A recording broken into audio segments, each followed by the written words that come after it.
In today's episode, we're diving into the most horrific big cat attacks ever recorded. From a nighttime guard getting into an unexpected face-to-face with a Jaguar to a lion attack on a 326-pound woman. It was April 4th, 2014, and thin clouds moved slowly across the jagged sky above Ladakh, casting pale shadows over stone and ice. At 13,000 feet, the wind bit hard and dry. In the remote reaches of Hemis National Park's buffer zone, three figures moved along a narrow ridge trail above a steep ravine. One of them stepped ahead, following fresh paw prints in patchy snow. The other two hesitated for a moment before hearing a sound. Short, sharp, not repeated. By the time they rounded the bend, blood was already spreading into the dust. Tanmay Pathak was 23, a master's student in wildlife ecology at the Indian Institute of Science. Born in Pune to a family of teachers, he had shown early promise in field biology and conservation. His thesis project focused on predator movement patterns in high-altitude ecosystems, specifically uncollared snow leopards whose ranges bordered known denning zones. He'd arrived in Ladakh 3 weeks earlier under a research permit granted through a university partnership with local conservation authorities. Snow leopards are elusive mountain carnivores perfectly adapted for solitary ambush hunting. These cats can leap up to 50 feet in a single bound, using powerful hind limbs to cover vertical distance with shocking speed. Their canines can pierce through thick muscle and bone, while their claws are designed to grip prey on steep terrain. Unlike other big cats, snow leopards attack from elevation, launching themselves from rocky ledges with devastating accuracy. Females with cubs become particularly dangerous when defending den sites, abandoning their natural caution around humans. He had been based in a temporary stone shelter above the Marka Valley, accessible only by foot or mule. With support from 2 veteran trackers from the nearby village of Rumbak, he had mapped trail segments, placed camera traps, and analyzed scat samples along known transit corridors. That morning, they had followed a set of fresh prints leading northeast toward a boulder-choked gulch. The pattern suggested a single female moving steadily, too small for a male. With no dragging signs from a kill, the upper trail ran along a ridgeline that dropped sharply into a narrow ravine. Sparse juniper shrubs clung to rocky outcrops, and scree piles threatened footing with every step. At 7:50 a.m., Tanmay had stepped ahead, rounding a turn that curved behind a boulder and out of sight for several seconds. He was following tracks that had angled upward just above the main path. One tracker later recalled that Tanmay had muttered something about backtracking behavior, then went quiet. The scream came seconds later, sharp, high-pitched, and abruptly cut off, followed by the scuffle of claws on stone. As the trackers sprinted around the bend, they froze at the sight. The snow leopard was straddling Tanmay's chest, its powerful forelimbs pinning him flat as it sank its jaws deep into his upper thigh. Blood gushed from the wound in rhythmic pulses, soaking his trousers and pooling on the trail. One tracker shouted and threw a rock that struck the cat's shoulder, causing it to freeze and snarl, fangs bared. As the second tracker rushed forward, the leopard released its grip, gave one last low growl, and bounded back up the rocks, vanishing into the cliffs. Tanmay was still conscious, his eyes wide with shock. The torn muscle and exposed artery left his leg mangled from hip to knee, and blood loss was already critical. A satellite phone was activated at 8:04 a.m., relaying coordinates to the nearest field station. The response team prepared a helicopter, but cloud cover delayed takeoff, and terrain forced them to land more than a mile from the trail. Over the next 4 hours, the trackers tried to keep him alert. Tanmay drifted in and out of consciousness, breathing shallowly. His leg had turned cold by the time the rescue team arrived at 12:32 p.m.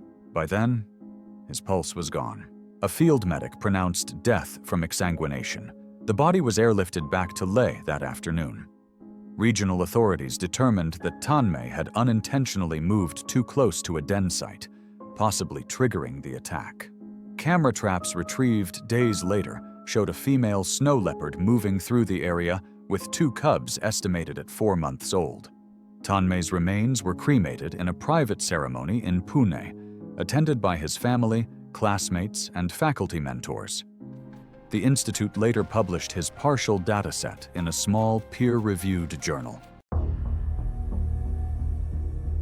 It was August 29, 2016.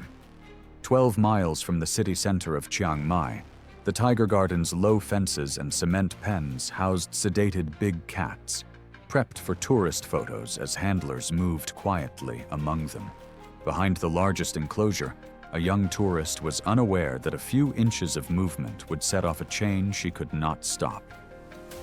Lena Wu was 26, a software quality analyst from Shenzhen, on a 1-week vacation with her boyfriend, Chen. She worked long hours testing code stability for a logistics platform used in commercial ports.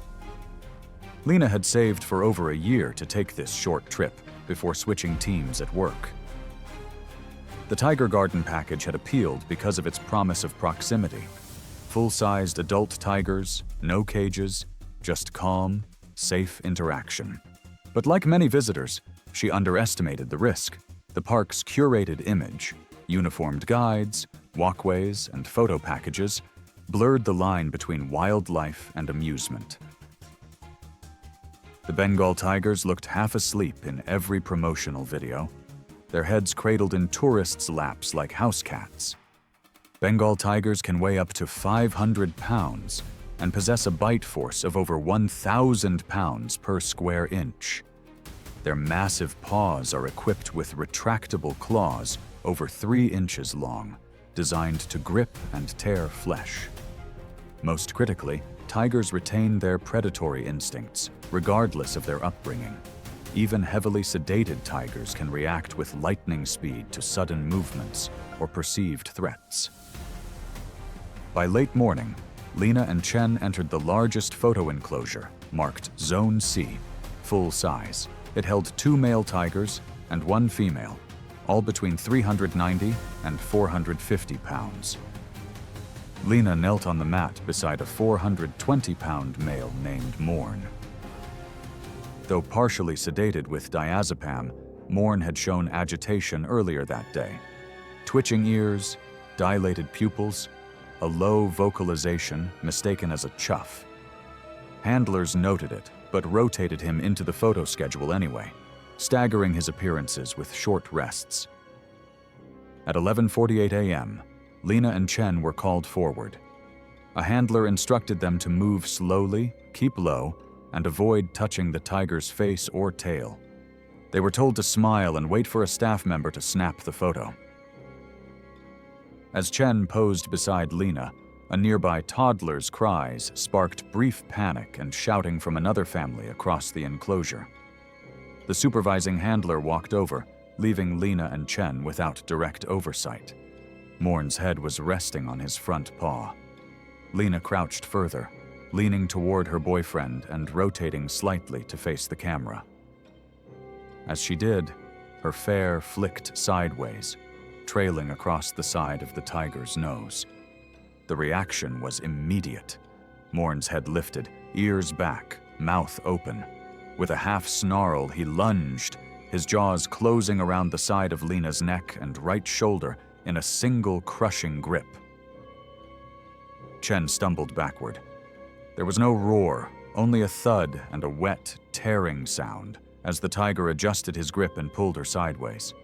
She made a sound, short, breathy, but it was already drowned by the staff yelling across the pen. 2 handlers arrived within seconds, jabbing metal poles into the tiger's flank. Morn growled, releasing Lena with a final shake. She rolled onto her back, one arm twitching. Blood soaked through the turf beneath her. Chen shouted her name, frozen in place. A staff member pulled him away, while others surrounded the tiger, forcing it back toward a shaded corner. Lena was still breathing when staff reached her, but her pulse faded before the truck left the compound for the city hospital. Local authorities arrived within the hour after other tourists reported the incident. Tiger Garden suspended operations for 2 weeks pending review, but reopened quietly under the same ownership. The enclosure was cleaned and the turf replaced. Mourn was rotated off public access but not euthanized. A brief note in Thai ministry records described the event as accidental human contact, resulting in fatality. No charges were filed. Chen flew home with her remains after a brief formal procedure. Lena's body was repatriated to Shenzhen for cremation. Her parents held a private service with only close family. It was March 8, 2016, when the golden afternoon light filtered through the dense canopy of Ranthambore National Park in Rajasthan, India. The ancient fortress ruins loomed in the distance as the dry, deciduous forest stretched endlessly, punctuated by rocky outcrops and scattered waterholes that drew wildlife during the scorching pre-monsoon heat. The air hung thick with dust, and the distant calls of peacocks echoed through the wilderness. Marcus Thorne, a 34-year-old wildlife photographer from California, had spent 8 years perfecting his craft, specializing in capturing the raw power and beauty of big cats across the globe. His reputation for taking extraordinary risks to secure the perfect shot had earned him both acclaim and criticism within photography circles. Marcus led a group of 3 amateur photographers on what was supposed to be a routine safari expedition through the park's most tiger-dense zones. His clients had paid premium rates for his expertise in tracking and photographing the park's most elusive predators. The afternoon safari had already yielded several distant shots of spotted deer and langur monkeys, but Marcus grew increasingly frustrated with the mundane captures. Park rangers had specifically warned the group about a particularly aggressive female tiger in the area, known to be fiercely protective of her territory due to recent cubs. Marcus had dismissed these warnings before, having been previously cited for approaching wildlife too closely in other reserves across India and Africa. The Bengal tiger represents one of nature's most formidable predators, with adult females weighing between 220 to 350 pounds of pure muscle and lethal precision. These apex hunters possess incredible acceleration, capable of reaching speeds up to 35 miles per hour in short bursts. Their powerful jaws generate a bite force exceeding 1,000 pounds per square inch, while razor-sharp canine teeth, measuring up to 3 inches long, can crush bone and sever major arteries with devastating efficiency. Female tigers become exponentially more dangerous when protecting cubs, their maternal instincts overriding any natural wariness of humans. Their striped coat provides perfect camouflage in dappled forest light, making them nearly invisible until the moment they strike. At 4:15 p.m., Marcus spotted the distinctive orange and black stripes of a resting tigress approximately 80 feet away near a cluster of tall grass. Against his guide's urgent protests, he grabbed his telephoto equipment and exited the safety of their open-air jeep. The other photographers watched in horror as Marcus crept steadily closer, his camera clicking rapidly as he sought the intimate portrait that would define his career. Unknown to Marcus, 2 small cubs lay concealed in the grass behind their mother, invisible to his approaching form, but triggering every protective instinct in the tigress. The tigress remained motionless until Marcus crossed the critical threshold of 25 feet. Her amber eyes locked onto the intruder as every muscle in her powerful frame coiled like a loaded spring. In one explosive movement, she launched herself forward with terrifying speed, covering the distance in less than 2 seconds. Marcus barely had time to raise his camera before 300 pounds of predatory fury collided with his body. The tigress's massive paws struck Marcus's chest, her extended claws raking deep furrows through his khaki shirt and into the flesh beneath.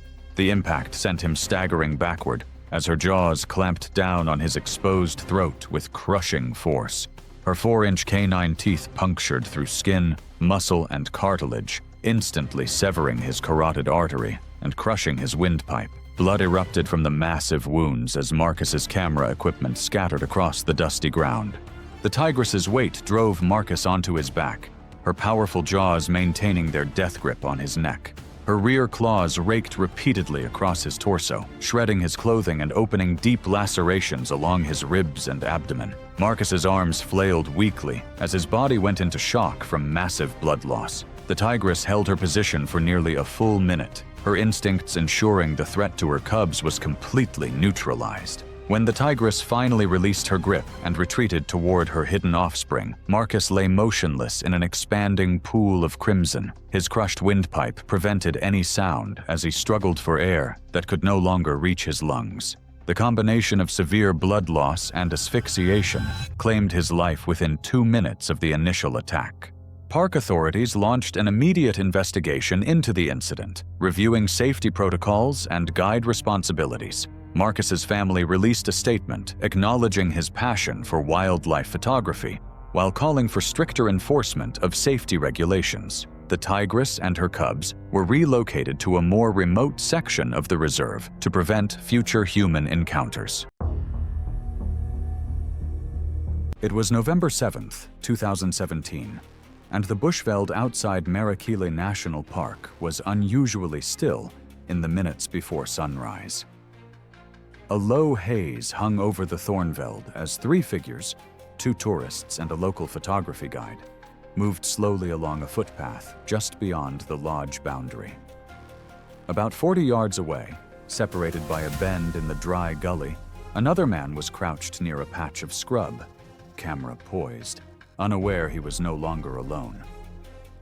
Johannes Nagel was 41, a mechanical engineer from Leipzig, and an experienced amateur wildlife photographer.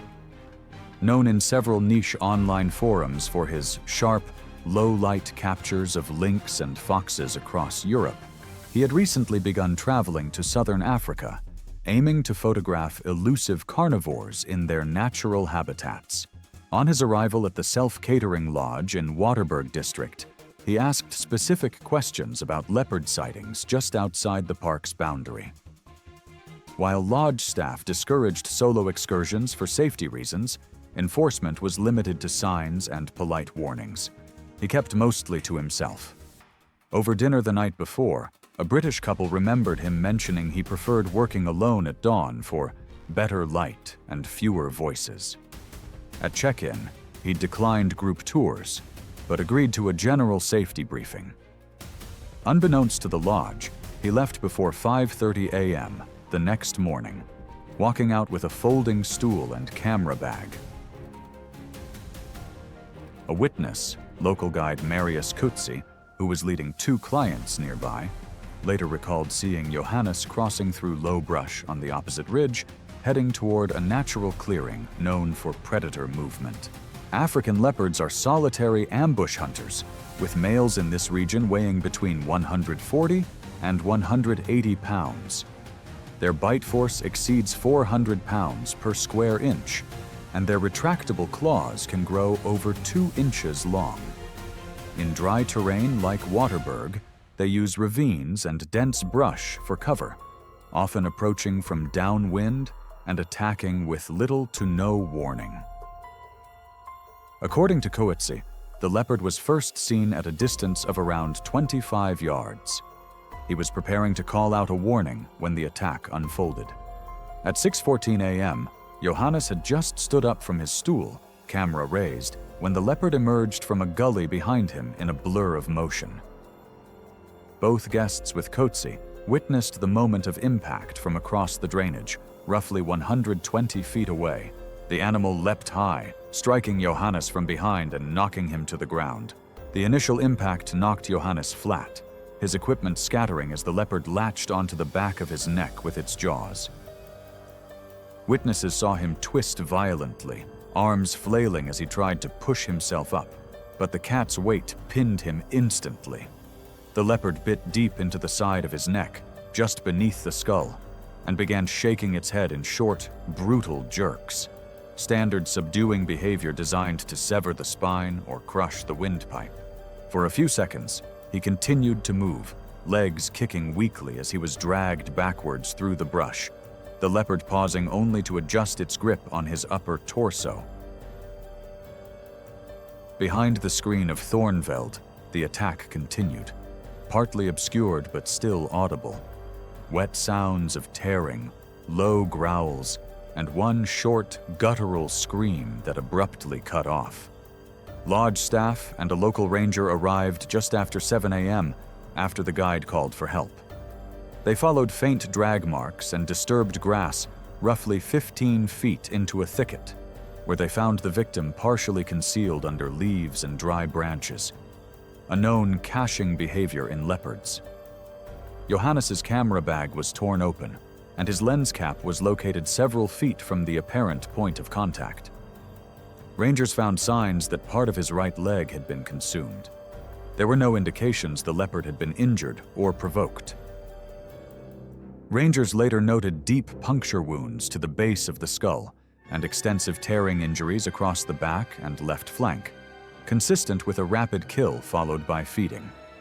His right arm had multiple fractures and lacerations, likely defensive as he tried to shield his head. Flesh had been stripped from his hip and upper thigh, and small tufts of clothing were embedded in nearby thorns. The leopard had begun consuming him almost immediately, starting at the soft tissue of the inner leg and flank, before covering the body with dry grass and backing off, likely when it sensed other humans approaching the area. The area was secured, and traps and trail cameras were deployed within hours, though no immediate sightings of the leopard followed. Authorities did not initiate a cull, citing the animal's natural behavior and the victim's unauthorized off-trail activity. The official report listed the cause as death by animal attack during unsanctioned activity outside the lodge perimeter. Johannes's remains were airlifted to Johannesburg for repatriation. His sister, notified by German consular officials, flew in to accompany the process home. A short memorial thread appeared on the Wildlife Photography Forum, where he had posted for years. It was August 3, 2014, in Kruger National Park, South Africa. The late afternoon sun cast long shadows across the acacia-dotted savanna as temperatures began cooling from the day's scorching peak. The park's 19,485 square kilometers of untamed African bush stretched endlessly, home to the continent's most formidable predators. Dense thickets of acacia and marula trees created natural corridors where wildlife moved unseen. Scarlett Dubois, a 29-year-old travel blogger from Lyon, France, had arrived at Kruger 3 days earlier with 4 friends. Known for her adventurous spirit and growing social media following, Scarlett built her online presence capturing extraordinary moments in exotic locations. Her Instagram showcased daredevil shots from Patagonian cliffs, underwater shark photography, and close wildlife encounters across 6 continents. This safari represented another opportunity to expand her portfolio and feed her audience's appetite for thrilling content. Their experienced guide had repeatedly emphasized strict safety protocols during the morning briefing. Visitors must remain in vehicles at all times, maintain safe distances from wildlife, and never venture into bush alone. The guide specifically warned about leopards, explaining their territorial nature and preference for dense vegetation where they hunted undetected. Despite these warnings, Scarlett had already tested boundaries twice, stepping out briefly to photograph distant animals. African leopards represent nature's most efficient predators, perfectly adapted for stealth hunting in dense vegetation. These solitary cats typically weigh 130 to 200 pounds, with males significantly larger. Their muscular build, retractable claws, and powerful jaws enable them to take down much larger prey. Leopards remain active during late afternoon hours, particularly in thick cover, providing hunting advantages. Their spotted coat offers perfect camouflage among dappled shadows, while silent movement allows undetected approaches. At 5:20 p.m., while the safari vehicle was parked near elephants at a waterhole, Scarlett noticed colorful birds disappearing into thick acacia bush 100 yards away. Her group remained focused on photographing the elephant herd. Scarlett quietly slipped from the vehicle, camera in hand, pushing through dense vegetation, pursuing what she believed would be spectacular bird photography. The thick bush immediately swallowed her as thorny branches caught her clothing and obscured visibility. She pressed deeper, following bird calls, completely unaware she had entered a large male leopard's territory. The 6-year-old cat had been resting in dense cover when Scarlett's movement and scent reached his acute senses. His territorial instincts triggered as this intruder pushed into his domain. The leopard began stalking silently through undergrowth, padded paws making no sound. His spotted coat rendered him virtually invisible among dappled shadows as he paralleled Scarlett's movement, staying downwind. The predator's muscles coiled with each step. Amber eyes locked onto his target as she continued photographing, oblivious to approaching danger. Without warning, the 150-pound male launched from dense vegetation, powerful hind legs propelling him through air. His front claws extended fully as he landed on Scarlett's back, razor-sharp talons penetrating deep into shoulder muscles and collarbone. The impact drove her forward onto her knees as the leopard's weight crushed down. Simultaneously, the cat's jaws clamped on her neck's back with tremendous force, 2-inch canine teeth immediately crushing cervical vertebrae between second and third vertebrae.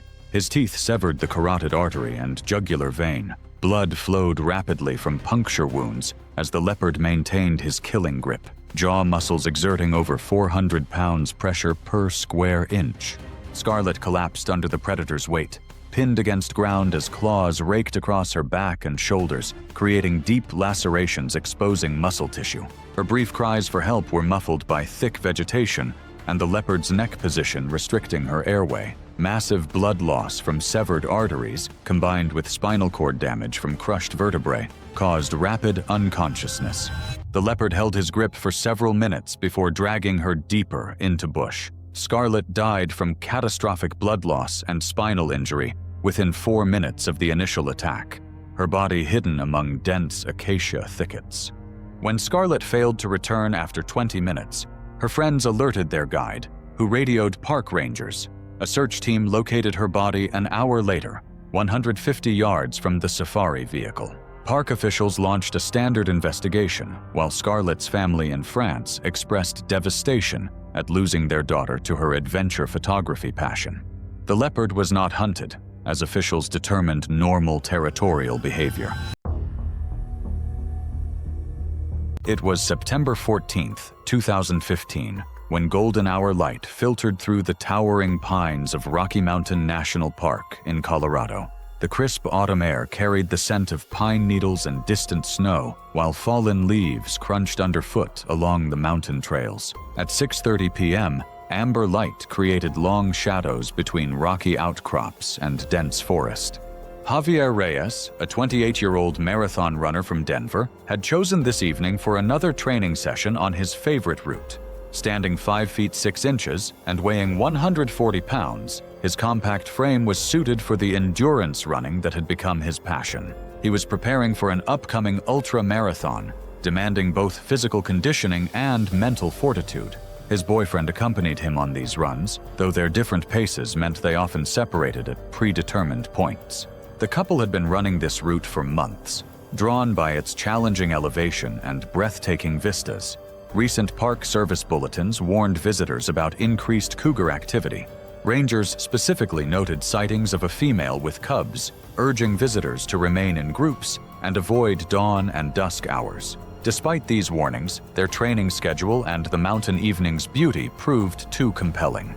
Mountain lions are among North America's most formidable predators. These solitary cats weigh between 80 to 200 pounds, with females typically smaller but no less dangerous when protecting young.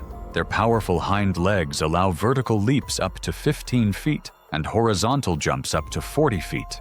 Armed with retractable claws up to 4 inches long and bone-crushing canine teeth, they are perfectly evolved killing machines. Their tawny coat provides excellent camouflage among rocks and vegetation, while padded paws allow silent movement through terrain. Female cougars are particularly aggressive defending cubs, which remain dependent for up to 2 years. During this period, mothers establish den sites in rocky outcrops, fiercely protecting territories spanning up to 100 square miles. Any perceived threat triggers immediate violent response. At a familiar trail junction, Javier's boyfriend stopped to rest while Javier continued ahead, maintaining steady rhythm. Rounding a sharp bend, Javier approached within 20 feet of a rocky outcrop concealing a cougar's den. Hidden among granite boulders, a 5-year-old female had established her nursery with 2 3-month-old cubs. Javier's footsteps triggered her protective instincts as she perceived his small frame and solitary approach as a direct threat. The 120-pound cougar launched from the rocky outcrop above, her powerful legs propelling her through the air with deadly precision. She landed squarely on Javier's back with tremendous force, driving him face first into the rocky trail. Her razor-sharp claws raked across his shoulders and neck, creating deep parallel gashes that bled profusely through his torn running shirt. Before Javier could react, the cougar's jaws clamped down on the back of his skull. Her 4-inch canine teeth penetrated his scalp and bone beneath, creating crushing pressure that cracked his skull in multiple places. The 400-pound per square inch bite force easily fractured human bone, her teeth reaching brain tissue beneath. The cougar began the characteristic killing shake, her powerful neck muscles whipping Javier's head side to side while maintaining her crushing bite. This caused massive brain trauma and cervical spine damage. His small frame offered no resistance against her overwhelming strength. The shaking motion spread additional fractures across his skull, while her claws tore at his neck, severing major blood vessels. Throughout the 45-second attack, the cougar pinned Javier to the ground, her weight and claws inflicting fatal damage. The combination of massive head trauma, brain injury, and severe blood loss proved immediately life-threatening. Only when satisfied the threat was eliminated did she release her grip and retreat to her cubs, disappearing silently into the rocky terrain. Javier died within 2 minutes, his injuries too severe for survival. The massive head trauma and brain damage from the crushing bite was instantly fatal, while blood loss would have proven lethal even if rescue arrived immediately. When Javier failed to appear at their meeting point, his boyfriend retraced the trail and discovered the horrific scene. Park rangers and emergency responders arrived within an hour, but could only confirm what was already evident. Colorado Parks and Wildlife launched an immediate investigation, tracking and locating the female cougar and cubs. Following protocol for human fatalities, the mother was euthanized while cubs were relocated to rehabilitation facilities. The incident shocked the local running community and prompted renewed wildlife safety discussions throughout Colorado's mountain parks. Javier's family established a memorial fund promoting outdoor safety education, ensuring his passion would continue inspiring others while emphasizing respect for wilderness. You're right, let me match that style more closely. It was September the 12th, 2015, and as the African sun dipped behind Niassa Reserve, 4 men stood near the Lugenda River, unaware that stepping beyond patrolled trails had placed them squarely in a predator's domain, one where human confidence would soon meet ancient, lethal instincts. Ricardo Monteiro was a 41-year-old Portuguese engineer whose year-long assignment overseeing solar infrastructure in remote Mozambican communities had earned him a reputation for calm competence and dry humor among his colleagues. His decision to join this impromptu bush expedition came after months of technical isolation, endless days repairing converters, hauling panels, and navigating bureaucratic obstacles in places where modern conveniences were luxuries. Antonio Pires, a logistics coordinator with weekend hunting experience, had convinced Ricardo that a night in the unfiltered wilderness would provide the disconnection he craved. The group's composition seemed adequate for their modest adventure. Antonio with his hunting background, Ricardo with his precise engineer's mindset, a German expat named Jürgen, and Elias, a local tracker with security experience. Their plan was deceptively simple. One night camping along the Lugenda River, away from regulated tourist zones, followed by a brief game-tracking walk before bed. Antonio's insistence that moonlight would provide sufficient illumination revealed a dangerous underestimation of the challenges they would soon face. Niassa's terrain shifts unpredictably between open savanna and dense miombo woodland. crisscrossed with dry riverbeds that create perfect hunting corridors for apex predators. The recent storm had left the soil soft and receptive to tracks. The warning signs had been mounting throughout their evening walk. Elias had discovered fresh leopard tracks, deep pads with widely spaced toes indicating a large male, but Antonio dismissed them as old sign. Antonio's past bush trips had gone smoothly, and his confidence reassured the others. When a tree squirrel's frantic alarm calls echoed from their left, Elias recognized the universal signal of a nearby predator, but his concerns were overruled by Antonio's determination to maintain their pace. Elias's warnings felt excessive, not urgent. Ricardo's decision to lag behind while checking his GPS represented the fatal mistake that leopards have exploited for millennia. These cats are patient hunters that capitalize on momentary isolation, striking when prey animals separate from the safety of the group. Male leopards, weighing up to 140 pounds, are silent ambush predators, armed with 2-inch claws, a 400 psi bite, and the ability to strike with sudden, lethal precision. The attack was sudden and silent. One moment Ricardo was adjusting his GPS. The next, a blur of muscle and rosettes exploded from the underbrush.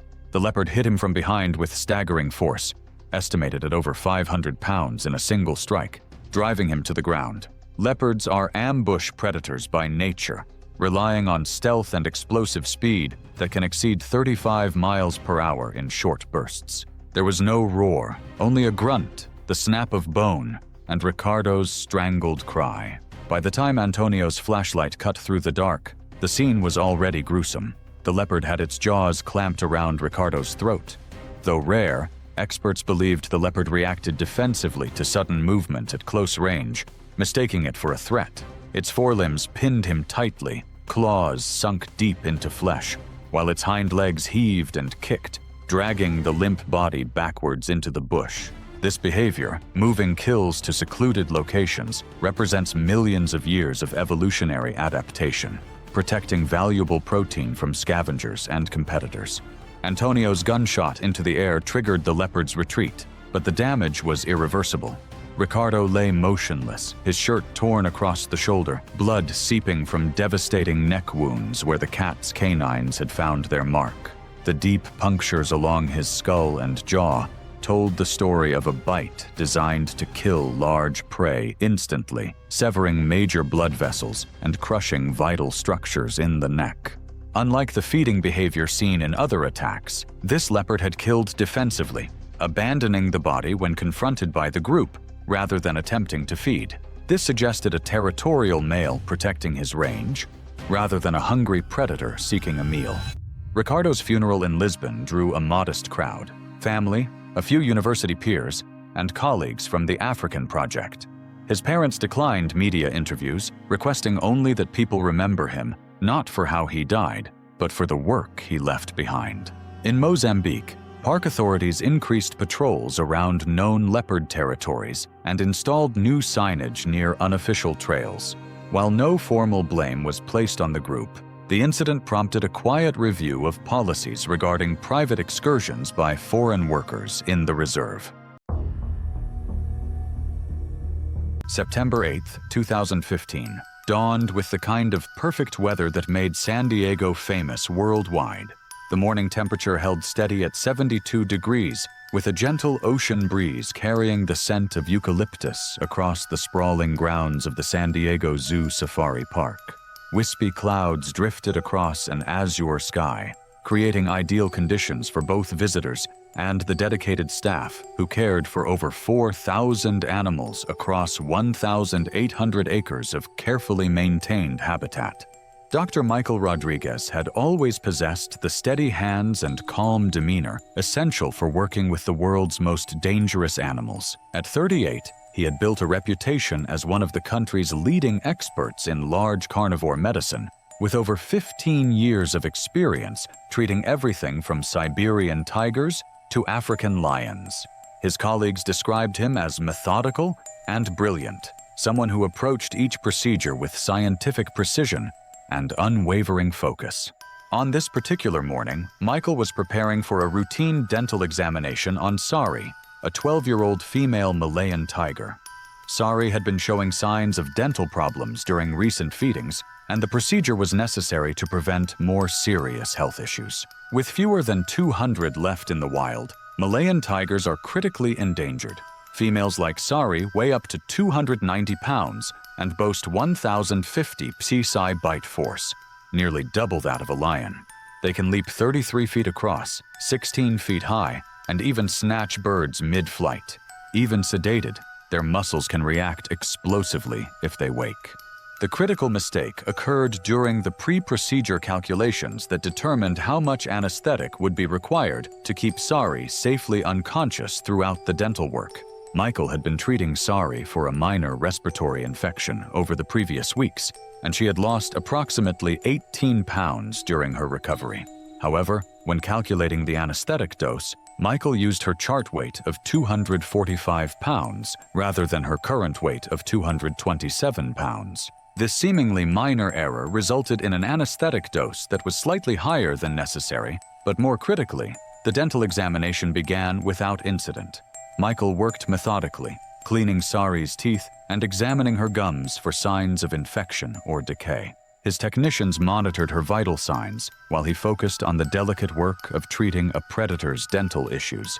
Everything appeared to be proceeding normally. 20 minutes into the procedure, the monitoring equipment began showing subtle changes in Sari's vital signs. Her heart rate increased slightly, and her breathing pattern shifted, early indicators that the anesthetic was beginning to wear off. Rather than stopping to administer additional sedation, Michael made the fatal decision to continue working. As he leaned over Sari's head to examine her final tooth, the tiger's eyes suddenly opened. Without warning, Sari's massive head lifted slightly, and her jaws reflexively clamped down on Michael's forearm. The bite was devastating. Her 3-inch canines punctured through his protective sleeve and deep into the muscle and bone of his arm. The sudden pain and pressure triggered an immediate predatory response in the partially sedated tiger. Michael's scream filled the examination room as he tried desperately to pull his arm free from Sari's grip. The two veterinary technicians immediately sprang into action, one preparing emergency sedation while the other attempted to open the tiger's jaws using a specialized tool. But Sari's bite force of over 1,000 pounds per square inch made their efforts futile. The attack lasted approximately 90 seconds, brief but devastating. Michael's struggles only seemed to intensify Sari's grip, and despite the presence of emergency equipment and trained personnel, they couldn't safely separate the tiger from her victim without risking further injury. Additional tranquilizers were administered directly into Sari's muscle, but it took nearly a minute for the drugs to take effect. When her jaws finally relaxed and released their grip, Michael collapsed to the floor, his arm mangled and his body going into shock from blood loss and trauma.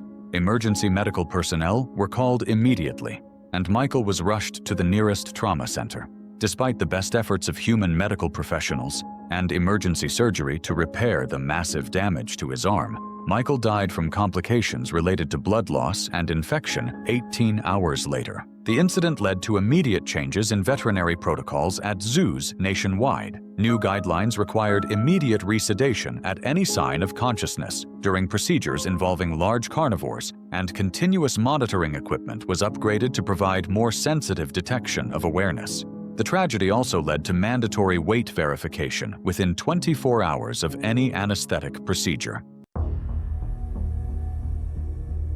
It was July 2, 2016, deep into Zimbabwe's dry season, and Hwanga National Park baked under the midday sun. Temperatures topped 100 degrees as dust clung to the still air. A private safari vehicle sat parked under a sausage tree near a dry riverbed, its passengers resting. The world appeared peaceful, but death was watching from the shadows. Paulina Marsh was a 41-year-old museum archivist from Eugene, Oregon, on the final leg of a 2-week anniversary trip with her husband, Alan. According to friends, she possessed a historian's mind and an adventurer's heart. The type who lingered in ancient ruins without guides, who strayed from marked paths in botanical gardens, who chose experience over caution. The couple had deliberately opted for a custom safari with just one guide, seeking authentic encounters away from tourist crowds. They had postponed this trip twice while caring for Paulina's ailing mother, making this long-awaited journey feel especially meaningful.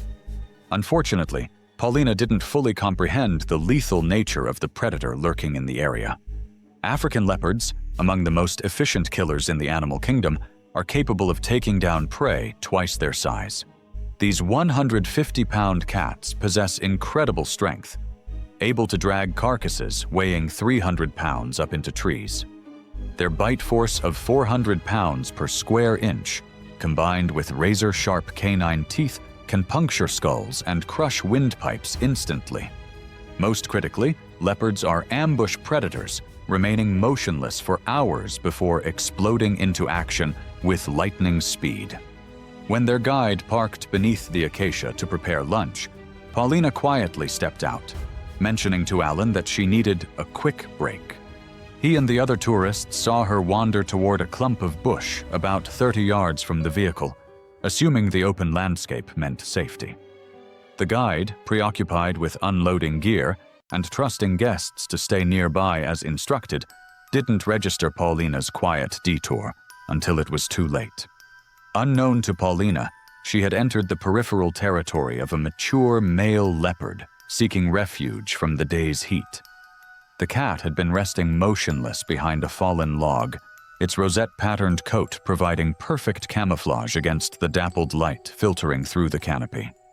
Leopards are masters of concealment, capable of remaining invisible just feet from their prey until the moment they strike. To the leopard, Paulina's crouched position and soft rustling movements resembled the behavior of antelope or other prey animals. Her light-colored clothing against the dark undergrowth created the perfect silhouette to trigger the cat's predatory instincts. Leopards are opportunistic hunters, and a lone human presenting vulnerable body language represented an easy target. Paulina had clipped a GoPro to her chest strap earlier that morning, casually documenting the trip for friends back home, a detail that would later provide harrowing clarity about her final moments. The attack came without warning. No growl, no rustle of leaves, no chance for escape. The leopard burst from its hiding place in a flash of spotted muscle, closing the distance in one fluid leap. Its powerful jaws clamped around Paulina's neck with bone-crushing force, the 4-inch canine teeth puncturing her carotid artery instantly. The GoPro strapped to her chest captured the final jarring seconds as the cat began dragging her backward toward deeper cover, guided by pure instinct. Paulina managed one piercing scream before the leopard's bite severed her vocal cords. Alan, still unwrapping sandwiches at the vehicle, looked up in alarm. By the time he reached the tree line, calling her name frantically, she had vanished into the bush. Their guide arrived moments later, rifle in hand, scanning desperately for signs of movement. They followed the bloody tracks another 60 yards before discovering Paulina's body, partially concealed in the gnarled roots of a tree. Authorities were called by the guide, knowing they'd bring a body bag instead of an ambulance. In the autopsy, her back bore deep claw marks where the leopard had gripped her during the drag, and her neck showed the fatal puncture wounds from the initial killing bite. The attack had been swift and efficient, exactly as nature had designed it. Leopards kill by suffocation or severing the spinal cord, techniques perfected over countless generations of hunting. Wildlife officers who investigated the scene confirmed that leopards in the region had grown increasingly bold during the harsh, dry season.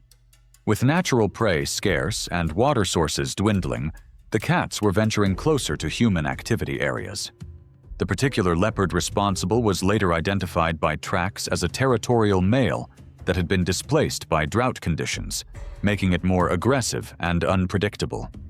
Alan returned to Oregon alone, carrying only memories and the devastating knowledge that his wife's final moments had been spent in terror. Paulina's death was officially ruled a predatory attack with no evidence of provocation, simply a case of being in the wrong place when a perfect predator decided to strike. The safari company immediately revised its safety protocols, now explicitly warning guests that no area, however routine or peaceful it appeared, was safe without armed escort clearance.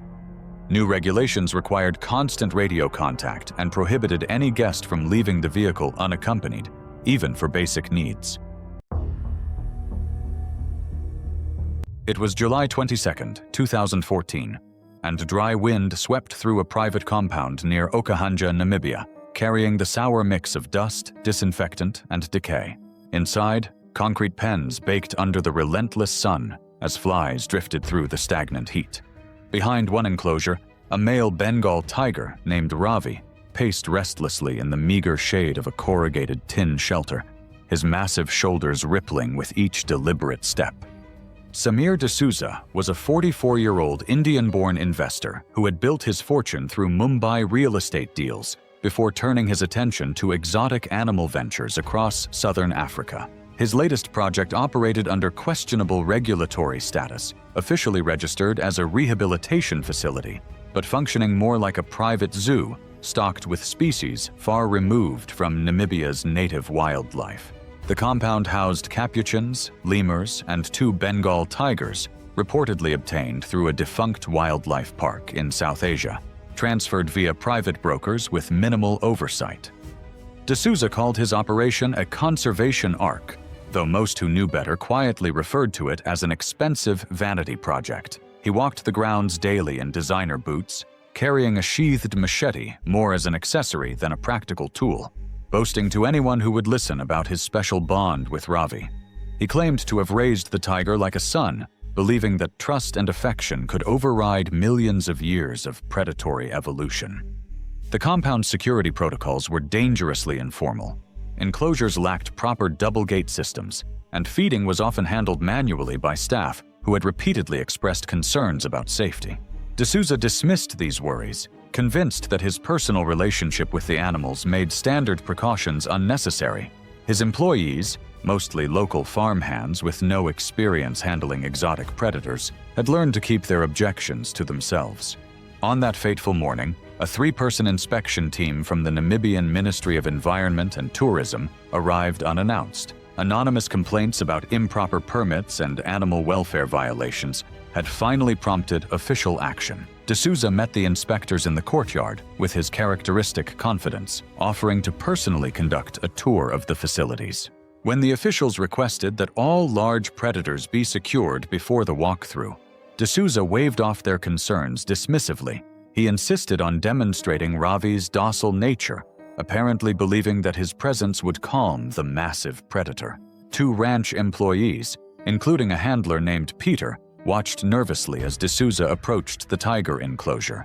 Due to the sudden inspection, Ravi had not yet received his morning feeding, a critical detail that should have raised immediate alarm. Hungry predators are inherently more dangerous, their hunting instincts heightened by the biological imperative to secure food. The tiger was pacing along the far wall of his enclosure, his tail flicking in a rhythm that experienced handlers would have recognized as a warning sign of agitation. Additionally, Bengal tigers, weighing up to 570 pounds, are silent, powerful hunters built for stealth and sudden violence. With 3-inch claws and a bite force over 1,000 psi, they kill without warning, crushing bone and tearing flesh in seconds. D'Souza unlocked the gate and stepped confidently into the enclosure. He clapped his hands twice, whistled, and spread his arms wide in what he apparently believed was a welcoming gesture. To Ravi, however, these movements likely appeared as the erratic behavior of potential prey. Ravi stopped his pacing mid-step, fixed his predatory gaze on D'Souza, then launched himself forward. The tiger struck with both front paws, one high on the chest, one at the shoulder, driving the man backward onto the concrete floor with devastating force. D'Souza managed only a single, sharp exhalation before Ravi's massive jaws clamped around the left side of his neck. The tiger's canine teeth, over 2 inches long and designed to puncture vital arteries, punctured D'Souza's flesh. Blood arced across the enclosure, soaking the concrete in seconds as his life drained away. Peter fired a tranquilizer dart into the tiger's flank, but the sedative would take precious minutes to take effect. Tranquilizers they had for large predators are slow-acting by design, carefully dosed to avoid fatal complications, not for rapid response. Ravi briefly released his grip, then resumed the attack with renewed fury, digging his claws deep into D'Souza's abdomen and shaking him violently. No one dared enter the pen while Ravi remained conscious. It took nearly 10 minutes for the tranquilizer to kick in, far too long for any hope of saving D'Souza.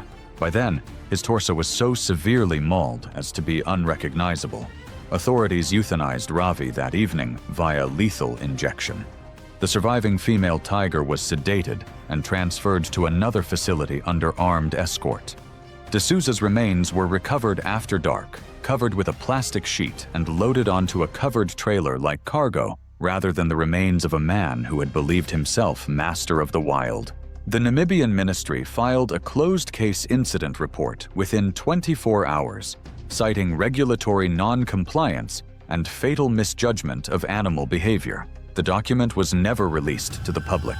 D'Souza's family in Mumbai declined all interview requests, holding a small cremation ceremony attended only by relatives and a single former business partner. After months of quiet government pressure and asset liquidation, the compound was permanently dissolved.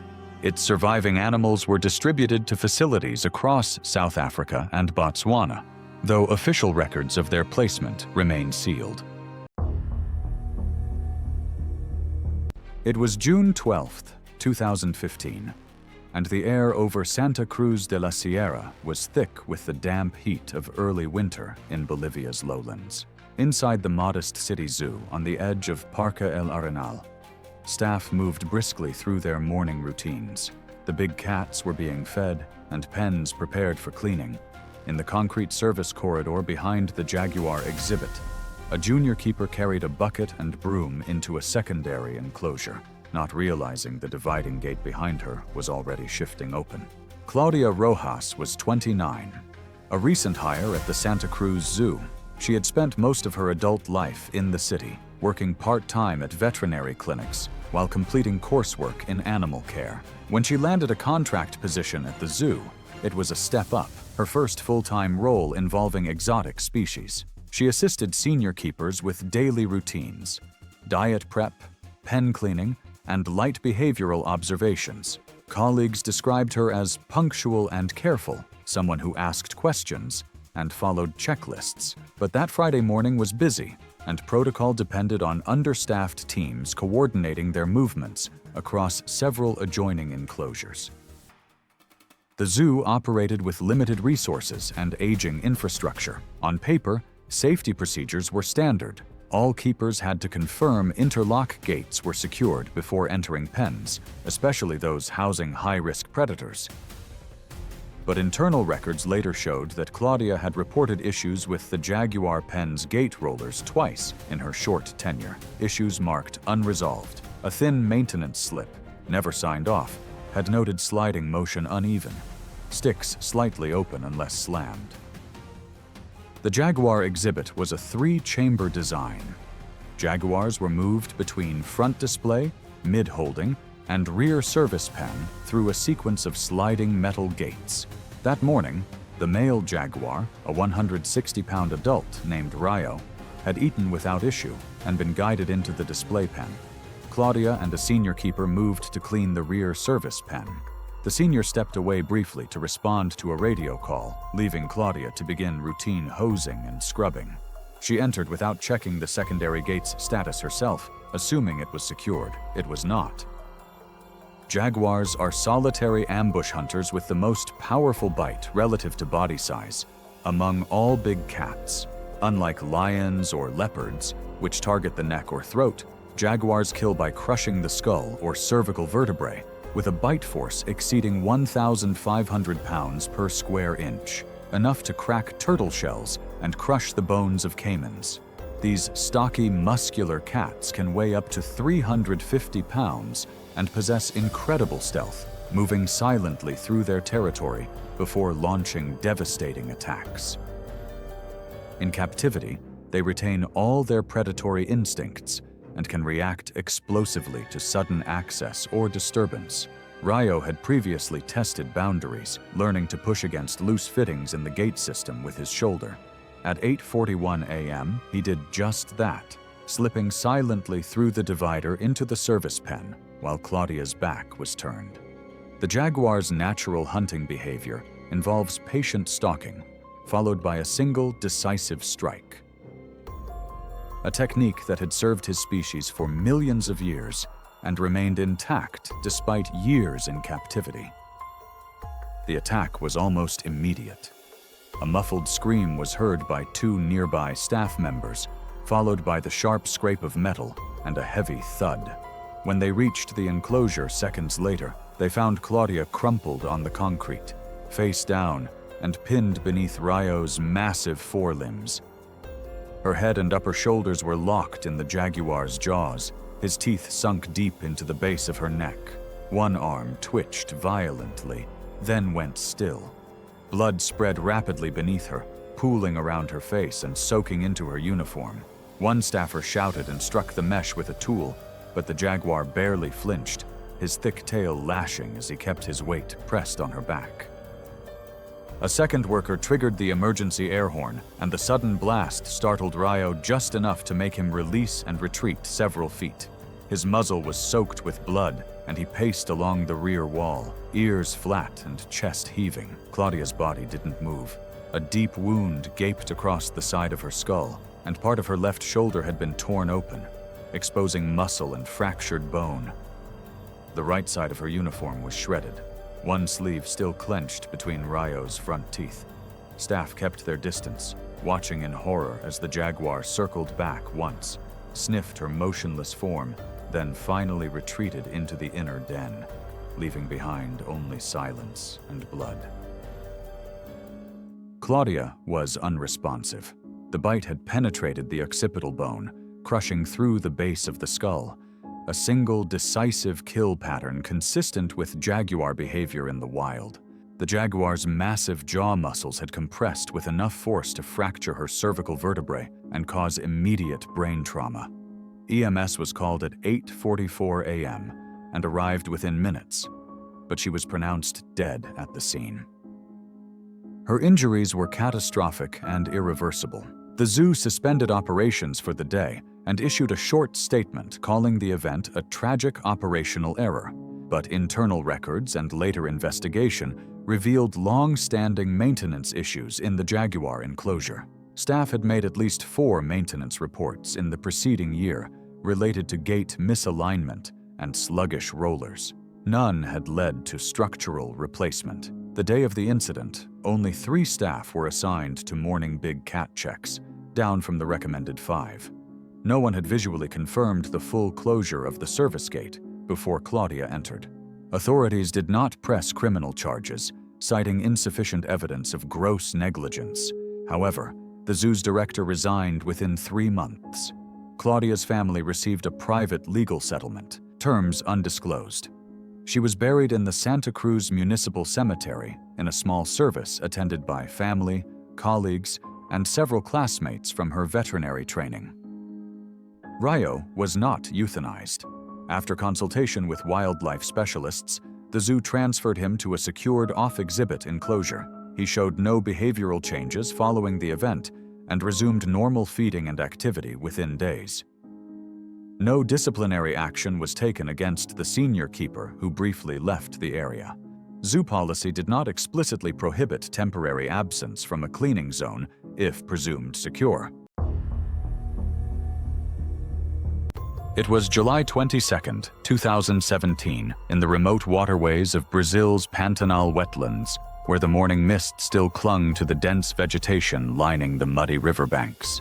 The air hung thick with humidity as countless bird calls echoed across the vast floodplains. Eleanor Vance, a seasoned 41-year-old river guide with 15 years of experience navigating these treacherous waters, steered her aluminum boat through the narrow channels with practiced ease. Her weathered hands gripped the motor's handle as she scanned the shoreline for wildlife, her keen eyes trained to spot movement in the shadows.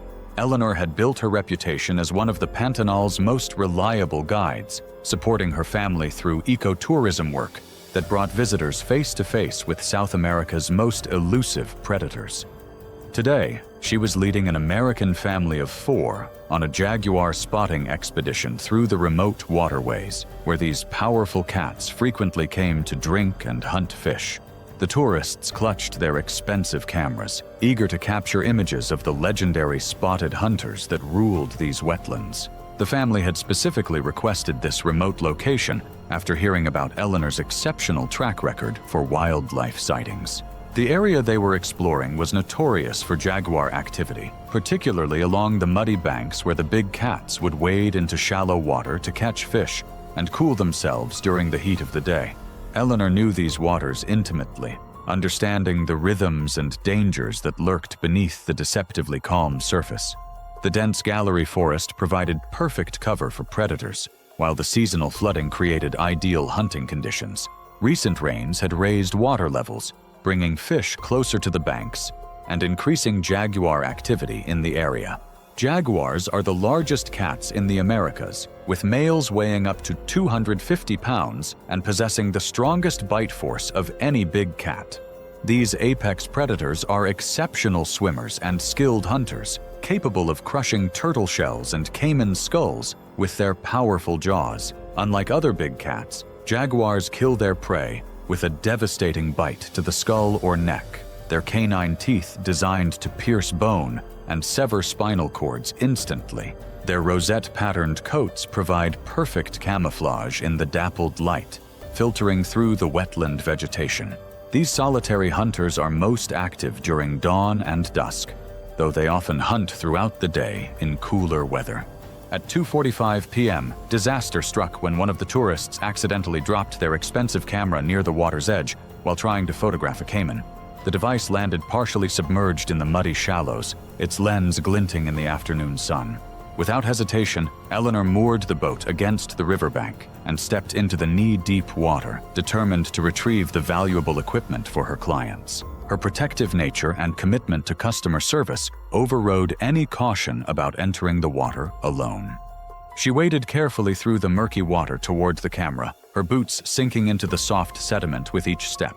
The reedy vegetation provided perfect camouflage for the 7-year-old male jaguar that had been hunting fish in the shallows around the bend, completely hidden from view. Eleanor moved closer to the partially submerged camera, unaware that she was approaching within 10 feet of the massive predator. The jaguar had been successfully fishing for several minutes. His attention focused on the water until Eleanor's splashing alerted him to her presence. The jaguar, startled by her sudden appearance, reacted with lightning-fast defensive instincts. The 200-pound cat exploded from the water with terrifying speed, his powerful hindquarters propelling him forward in a single devastating lunge. Eleanor had no time to react as the jaguar's massive jaws clamped around her neck from behind, his 4-inch canine teeth penetrating deep into her cervical vertebrae. The attack happened so quickly that the tourists barely registered the movement before Eleanor was already in the predator's grip. The crushing force of the jaguar's bite, measuring over 1,500 pounds per square inch, instantly fractured Eleanor's neck bones and severed her spinal cord. Her body went limp as the jaguar's instinctive killing technique proved devastatingly effective. The massive cat maintained his grip for several seconds before releasing her motionless form and retreating into the dense vegetation along the riverbank. Blood immediately began pooling in the shallow water around Eleanor's still form.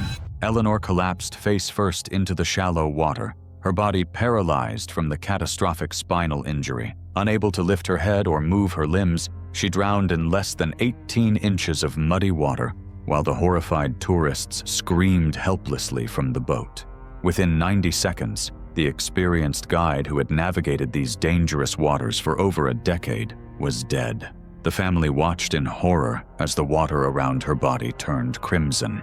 Local authorities launched an investigation into the incident, while Eleanor's family struggled to comprehend how their primary breadwinner had been killed by the very animals she had spent years safely observing. The Pantanal tourism industry implemented stricter safety protocols following the tragedy. Though such encounters remained an inherent risk in one of the world's most dangerous ecosystems, environmental groups emphasized that the jaguar had acted purely on instinct when defending its territory. Eleanor's death sent shockwaves through the tight-knit community of wildlife guides, who had considered her one of their most experienced members. The jaguar responsible for Eleanor's death was never located, having disappeared into the vast wilderness that served as his domain. Wildlife officials noted that the attack was purely defensive, triggered by the unexpected human presence in the animal's hunting territory. The evening of March 12, 2017, brought unseasonably warm weather to Phoenix, Arizona. The desert city basked in 78-degree temperatures as the sun began its descent toward the western mountains, painting the sky in brilliant oranges and purples. At the Phoenix Zoo, the day shift was winding down, and the evening crew was preparing for the transition that occurred every day at exactly 5:30 p.m. Sarah Chen had always been drawn to big cats. At 31, she possessed the rare combination of fearlessness and respect that made her exceptional at her job. With 7 years of experience working with large carnivores, Sarah had recently earned her promotion to senior big cat keeper, a position that came with additional responsibilities and the trust of her colleagues. Her co-workers described her as meticulous, someone who never cut corners when it came to safety protocols. On this particular evening, Sarah was working with Mufasa, a 450-pound male African lion who had been at the Phoenix Zoo for 8 years. Mufasa was known for his impressive mane and relatively calm demeanor, though like all male lions, he possessed the strength to kill with a single swipe of his massive paws. The feeding area needed to be cleaned after the day's final meal, a routine task that Sarah had performed hundreds of times before. The fatal mistake occurred during what should have been a routine procedure. Sarah was preparing to enter the feeding area to hose down the platforms where Mufasa had eaten his evening meal. Standard protocol required that the lion be secured in his holding den with the shift gate, a hydraulic barrier between the main enclosure and holding area, properly locked in place. Earlier that day, maintenance staff had reported issues with the hydraulic system controlling the shift gate. The primary mechanism had malfunctioned, requiring the use of a backup manual lock. This secondary system demanded physical verification that the gate was fully secured, something that required the keeper to visually confirm the lock's position. At 5:45 p.m., as the Arizona sun cast long shadows across the zoo grounds, Sarah entered what she believed was the secure feeding area. She had checked the control panel, which indicated the gate was closed, but she hadn't performed the visual verification required when using the manual backup system.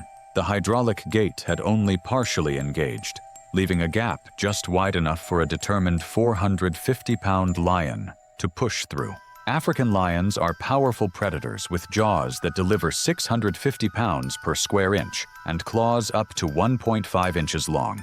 They can sprint up to 50 miles per hour and are strong enough to break a zebra's neck in one bite.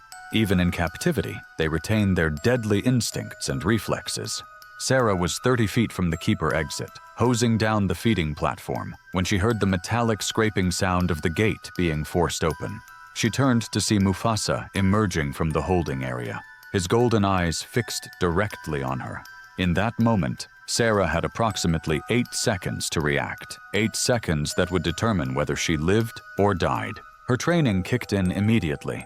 Sarah dropped the hose and began backing toward the keeper exit while speaking in calm, low tones, exactly as she had been taught. But Mufasa's predatory instincts had been triggered by her sudden movement and the confined space of the feeding area. The lion's powerful hindquarters bunched as he prepared to charge. Sarah managed to activate her emergency radio, broadcasting a brief code red "Big Cats" before Mufasa closed the distance between them in 3 powerful bounds. The attack was swift and devastating. The lion's massive paws knocked Sarah to the concrete floor, and his jaws clamped down on her neck with crushing force. Other staff members heard the emergency call and arrived within 2 minutes, but they could only watch helplessly from outside the enclosure. Zoo protocol prevented them from entering during an active attack, leaving them to use water hoses and noisemakers in a desperate attempt to distract the lion. Their efforts had minimal effect on an animal operating purely on instinct. The attack lasted approximately 2.5 minutes, an eternity for those watching but mercifully brief for Sarah, who lost consciousness within the first 30 seconds due to blood loss and trauma. When the tranquilizer dart finally took effect, Mufasa slowly released his grip and retreated to a corner of the enclosure. Emergency medical personnel rushed in, but Sarah's injuries were too severe.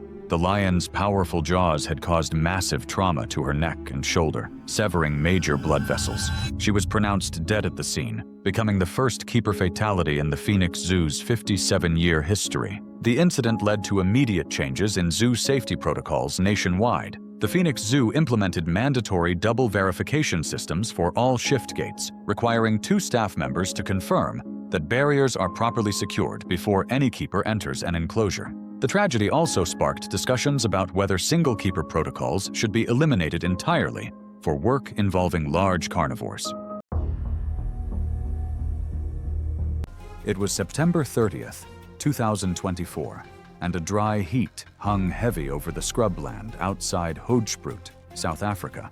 In an off-grid wildlife retreat, a dozen tourists gathered near a lion enclosure, watching a massive male pace behind deteriorating chain-link mesh. Allison Thomas stood among them, her phone raised toward the predator just yards away. At 38 years old and weighing 326 pounds, Allison, the insurance worker from Denver, had traveled halfway around the world for what she believed would be a transformative experience. Her cargo shorts stretched tight across her frame, and sweat already darkened her t-shirt despite the early hour. This solo trip represented a personal reset, a bucket list adventure booked during a quiet season at her regional firm. Allison had discovered the retreat through obscure travel forums, drawn by promises of intimate big cat experiences at a fraction of typical safari costs. The facility advertised uncaged encounters with lions, marketing directly to tourists seeking authentic wildlife connections. The retreat itself occupied sun-cracked land surrounded by thorny scrub vegetation. Its lion enclosure consisted of sagging chain-link fencing supported by corroded steel posts. A secondary buffer gate designed to maintain visitor distance hung permanently open, its hinges broken and frame twisted. The massive lion within moved in repetitive circles in his 420-pound frame. This particular lion represented the dangerous intersection of captivity and wild instinct. Raised from cubhood for tourist interactions, he had spent years being handled for photo sessions before growing too large and unpredictable for direct contact. Now 7 years old, he retained his predatory reflexes while having lost natural fear of humans, a combination that made him extraordinarily dangerous. African lions can reach speeds of up to 35 miles per hour in short bursts and deliver bite forces exceeding 650 pounds per square inch, enough to crush bone instantly. Adult males typically weigh between 330 and 500 pounds and possess powerful forelimbs capable of dragging prey twice their size. Their claws, up to 1.5 inches long, are designed to grip and immobilize struggling animals. A faded caution notice hung crooked on the main gate, its text barely legible after years of sun exposure. The retreat's volunteer staff provided only cursory safety briefings, making no effort to enforce proper distances. One barefoot worker smoking near the enclosure gave vague warnings, while allowing tourists to approach the compromised fencing freely. Allison struggled with the uneven terrain, pausing frequently to catch her breath as others moved ahead. Her wheeled duffel and oversized day bag made navigation difficult across the rocky ground. Despite these challenges, she remained determined to capture the perfect photograph, extending her arm through gaps in the outer barrier for closer shots. At 9:14 a.m., the situation turned catastrophic in seconds. The lion suddenly lunged at the fence, both massive paws slamming into the mesh with tremendous force. Years of neglect had weakened the bottom tension wire, creating a gap several inches wide. The predator's claws hooked into Allison's right calf, and with shocking strength, he yanked her towards the barrier. Her substantial weight initially worked against the lion's pull, but the animal's persistence proved overwhelming. With a second, more violent jerk, Allison's leg slid under the compromised fencing. Witnesses saw her sandal flew off as her limb twisted unnaturally. The tearing sound of metal accompanied her body being dragged through the gap, landing heavily inside the enclosure. Allison's size and the awkward angle of her fall prevented quick movement. Her backpack shifted, throwing off her balance as she attempted to push herself upright. The lion immediately seized this advantage, clamping powerful jaws around her hip and dragging her away from the fence. His massive forelimbs pinned her to the ground as she struggled weakly beneath his weight. Witnesses backed away in horror, their screams echoing across the compound. Several shouted for staff intervention, but no immediate help arrived. The lion's predatory instincts took complete control as he repositioned his grip, biting across Allison's midsection with bone-crushing force. Her size, which had made escape impossible, now prolonged her suffering as the predator struggled to establish the killing grip his instincts demanded. Two keepers eventually arrived with poles but lacked tranquilizer equipment. Their shouting and fence striking provided only momentary distraction before the lion resumed his attack. By the time a veterinarian reached the scene with tranquilizer darts 23 minutes later, Allison had succumbed to massive blood loss and internal trauma. The lion was relocated to a private facility, while the retreat faced scrutiny from South African authorities. Multiple safety violations were cited, though no arrests followed. The facility closed within weeks as international travel agents ceased referrals. Allison's body was cremated in South Africa, and her remains were flown back to Colorado under consular escort. A small memorial service was held at a Unitarian church in Denver, attended by co-workers and close family, with no media presence allowed. It was October 12, 2023, at the sprawling Texas Big Cat Sanctuary, where the morning mist still clung to the chain-link enclosures housing some of nature's most formidable predators. The 50-acre facility, nestled in the pine forests outside Houston, served as a refuge for rescued lions, tigers, and other big cats. The sanctuary's peaceful atmosphere belied the raw power contained within its reinforced barriers, where the distant rumble of territorial roars echoed through the dawn air. Towering oak trees provided natural shade over the concrete pathways that connected the various enclosures, while security cameras monitored every corner of the facility. Chloe Davies, a 52-year-old retired school cafeteria manager, had been volunteering at the sanctuary for 3 years. Her gentle demeanor and genuine love for animals had initially made her a valued team member, but her growing overconfidence around the big cats had become a source of concern among staff. Despite multiple warnings about maintaining proper safety protocols, Chloe had developed what she believed was a special connection with the lions, often dismissing safety measures as unnecessary overreactions. On this particular morning, she arrived early for her regular feeding duties, carrying the familiar weight of meat buckets that would sustain the sanctuary's residents through another day. The African lion stands as one of nature's apex predators, with males weighing between 330 to 550 pounds and possessing jaw strength capable of exerting 650 pounds per square inch of pressure. Their muscular forelimbs, equipped with retractable claws measuring up to 4 inches, can deliver devastating strikes with enough force to break bones. Lions are ambush predators by nature, capable of explosive bursts of speed reaching 50 miles per hour over short distances. Their territorial instincts remain intact even in captivity, making them unpredictable and potentially lethal when confronted with perceived threats or opportunities. At 7:30 a.m., Chloe entered the outer feeding area of Caesar's enclosure, an 8-year-old male lion weighing approximately 400 pounds. The feeding protocol required 2 staff members to be present during all interactions, but Chloe proceeded alone, confident in her routine. As she began cleaning the feeding platform, she failed to properly secure the inner gate latch, leaving it partially unlatched. The heavy metal gate, designed to withstand tremendous force, required precise alignment to engage the safety mechanism fully.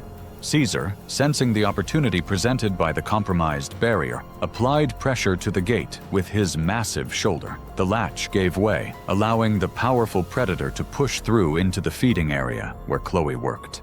The lion approached with calculated steps, his golden eyes fixed on the human who had unknowingly entered his domain.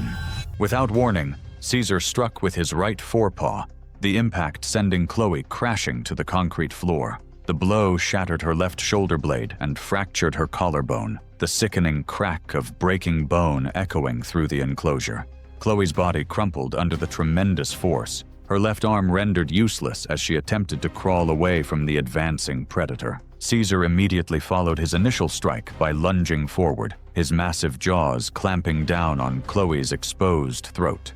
The lion's canine teeth, measuring nearly 3 inches in length, punctured through skin and muscle tissue with devastating efficiency. His powerful jaw muscles contracted, applying crushing pressure that collapsed her trachea and severed the carotid artery in a matter of seconds. Blood began flowing rapidly from the puncture wounds, pooling beneath her motionless form. The lion maintained his grip on Chloe's neck, his instinctual killing behavior taking precedence as he applied sustained pressure. Her body convulsed briefly before falling still, the massive blood loss and trauma to vital structures proving immediately fatal. Caesar remained positioned over his victim, displaying typical territorial behavior following a successful kill, his breathing heavy but controlled as he surveyed his domain. Other sanctuary staff members arrived within minutes, alerted by the absence of Chloe's usual radio check-ins. They discovered Caesar standing guard over Chloe's lifeless body, requiring tranquilizer darts to safely remove the lion from the scene.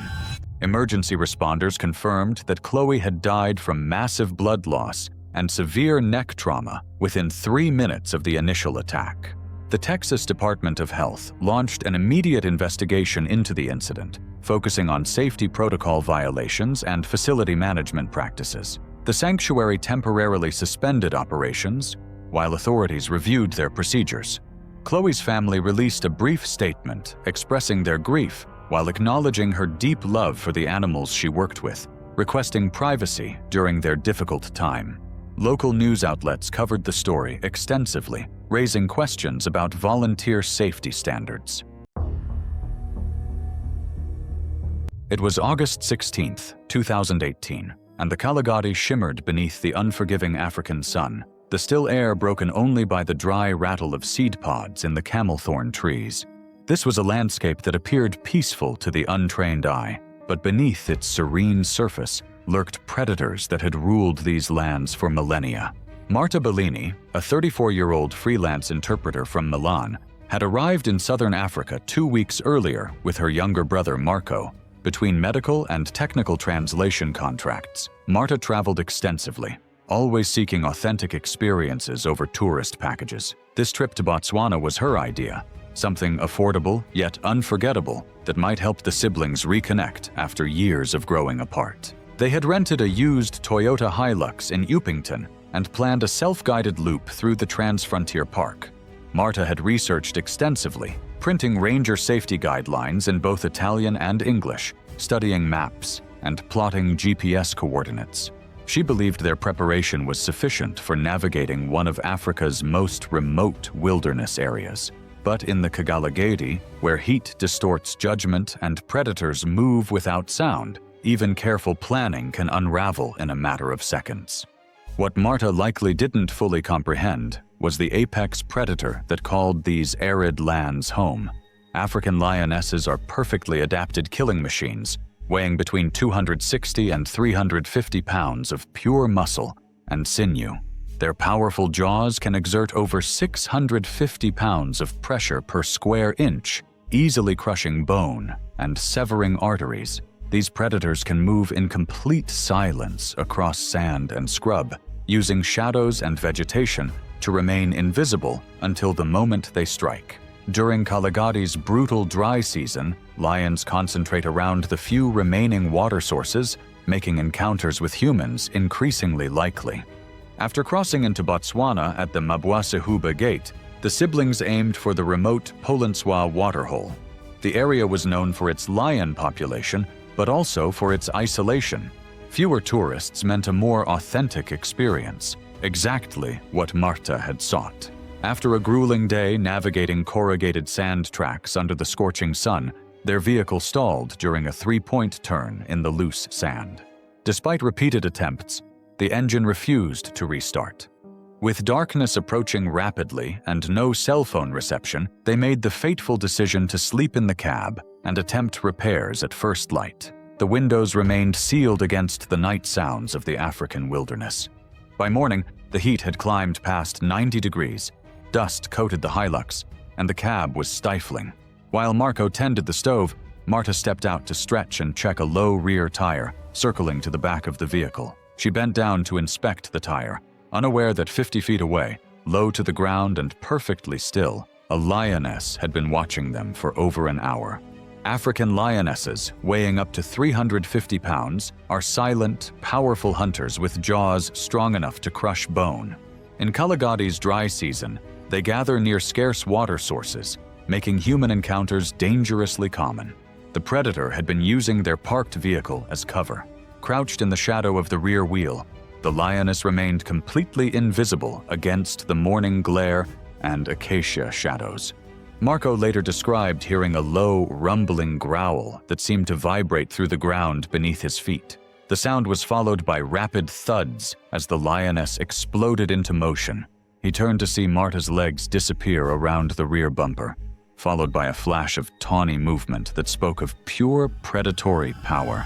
The lioness struck with devastating efficiency, her massive jaws clamping down on Marta's left hip with bone-crushing force. Marta's scream echoed across the waterhole before being cut short as she was dragged backward into a clump of thorn bush just 30 feet from their vehicle. Her sandals remained behind in the sand, the only evidence of the lightning-fast attack. Marco's desperate attempts to save his sister proved futile. He slammed on the horn, holding it down for nearly a minute while shouting at the top of his lungs. When the engine finally sputtered to life, he revved it frantically, hoping the noise would drive the lioness away. The predator ignored his efforts completely. Through the rear window, Marco watched in horror as the lioness delivered the killing bite. Her powerful jaws crushed Marta's neck, ending her struggles instantly. The lioness then stood motionless for several minutes, panting in the heat, before walking calmly into the low brush without feeding. Marco remained trapped inside the vehicle for nearly 2 hours, his phone useless without signal. When a game ranger's truck finally appeared on the main road, he flagged it down frantically. The ranger followed him to the bush line, where Marta's body lay partially obscured by disturbed grass and soil. A tracking team located the lioness resting under a leadwood tree a mile east. She was darted with a tranquilizer rifle and relocated deeper into the reserve's interior, beyond normal tourist routes. Park officials determined her behavior was territorial, likely a reaction to being startled at close range rather than predatory hunting. Marta's remains were secured and flown back to Italy within 3 days, arranged by the Italian consulate in Pretoria. The family held a quiet funeral in a Milan suburb, making no public statements. The incident received minimal coverage, a single paragraph in The Voice Botswana describing the death as unfortunate but rare. Kaligati Rangers added the event to their internal log but made no policy changes, though a new advisory was posted at entrance stations, warning visitors never to exit vehicles in unfenced areas. It was August 14, 2013, and the South African sun blazed mercilessly over Kruger National Park's vast wilderness. The landscape stretched endlessly, golden grasslands punctuated by scattered acacia trees and rocky outcroppings that had witnessed countless predator encounters over millennia. Sarah Mitchell had dreamed of this moment for years. At 29, she was a graduate student in wildlife biology at the University of Cape Town, working on her master's thesis about lion social behavior patterns. This was her first independent field research trip, and her small frame had given her overconfidence about moving undetected around dangerous wildlife. The research expedition included 6 graduate students and 2 experienced guides, studying predator behavior across different territories within the park. Sarah's specific focus was documenting social dynamics within lion prides, particularly the role of subordinate females in hunting strategies. She'd been in the park for 5 days, meticulously recording observations from research vehicles, but was growing frustrated with limited photographic opportunities. African lions are apex predators perfectly evolved for coordinated hunting.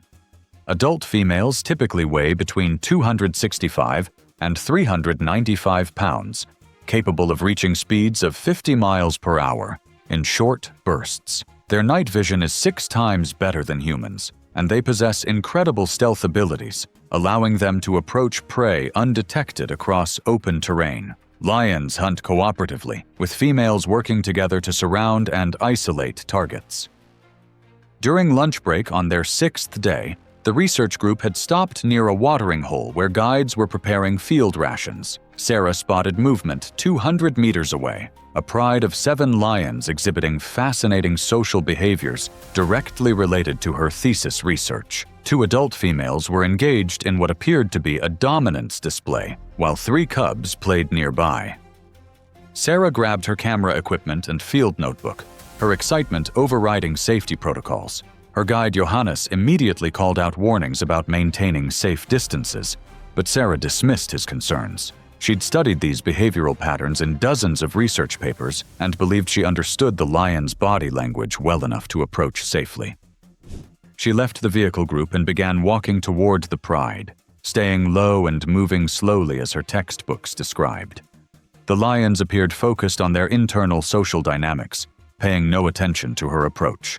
Sarah positioned herself behind a large termite mound, about 80 meters from the pride, believing this provided adequate cover while giving her perfect observation angles. For 20 minutes, Sarah documented the lions' interactions with detailed notes and photographs. What she didn't realize was that one adult female had noticed her presence from the beginning. The lioness had been using tall grass and scattered brush to circle around Sarah's position, approaching from the blind side of the termite mound. Sarah first became aware of danger when she heard grass rustling directly behind her. She turned to see the lioness just 15 feet away, crouched in hunting position with muscles tensed for attack. As she tried to stand, her foot caught in her equipment bag strap. She fell backward, her camera and notebook scattering across the ground. The lioness interpreted this sudden movement as flight behavior.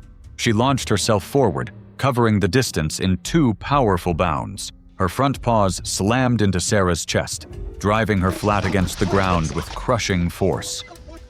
The lioness's jaws clamped down on Sarah's neck and shoulder, her canine teeth puncturing deep into vital arteries. The lioness shook her head violently, her powerful neck muscles snapping bone with each movement. 2 other females from the pride arrived within seconds, joining the attack with their claws raking across Sarah's torso and legs, while the first lioness maintained her grip. The research team realized Sarah was missing when she failed to return for afternoon departure. Johannes organized an immediate search, following her tracks toward the lion pride's location. They found her body 3 hours later, partially concealed under thorn bushes, where the lions had dragged her. The South African National Parks Authority conducted a thorough investigation, reviewing the research group's safety protocols and interviewing all team members. They determined that Sarah had violated established guidelines by approaching dangerous wildlife on foot without guide supervision. Sarah's memorial service was held at the University of Cape Town, where professors and fellow students remembered her passion for wildlife research. August 3, 2013, brought the kind of oppressive heat and humidity that made South Florida summers legendary for their intensity. Even at 2 a.m., the temperature in Miami held steady at 84 degrees, with humidity levels that made the air feel thick and suffocating.